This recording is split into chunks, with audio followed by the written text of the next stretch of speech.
रुपाली चाकणकर यांच्याकडून राज्याच्या उपमुख्यमंत्री आणि राष्ट्रवादी काँग्रेसच्या राष्ट्रीय अध्यक्षा सुनेत्रा वहिनींच्या जीविताला धोका असल्याची तक्रार बीडच्या एका नागरिकाने एसआयटी कडे केलेली आहे। ताई, बीडमधून ना एसआयटी जी स्थापन करण्यात आली होती अशोक खरातच्या संदर्भात, त्या एसआयटीला एका अज्ञात व्यक्तीनं पत्र लिहिले आणि त्या पत्रात पहिली लाईन अशी टाकली की रुपाली चाकणकरांकडून आता सुनेत्रा पवारांच्या जीवाला धोका आहे, तसे पुरावे मी एसआयटीला देणार आहे। काय सांगाल? हे सगळं पत्र आता समोर येते आणि एसआयटीने ती कंप्लेंट म्हणून देखील रजिस्टर करायचं सुरू केलंय। मला असं वाटतं की या एसआयटी बद्दल जे काही प्रश्न आहेत ते माननीय महाराष्ट्राचे मुख्यमंत्री जे या राज्याचे गृहमंत्री आहेत त्यांना विचारलं तर जास्त संयुक्तिक राहील।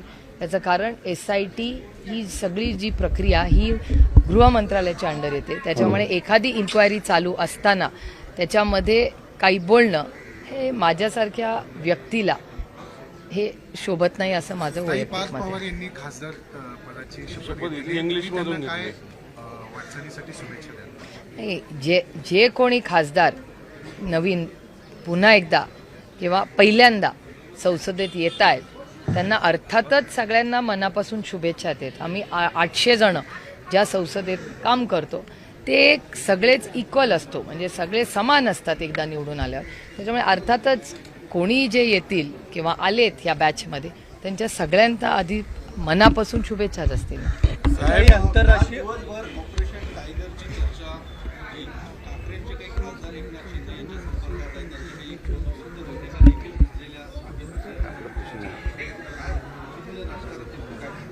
मला नाही माहिती बाबा यातलं, दोन्ही बाजूचे स्टेटमेंट्स काल आलेले आहेत।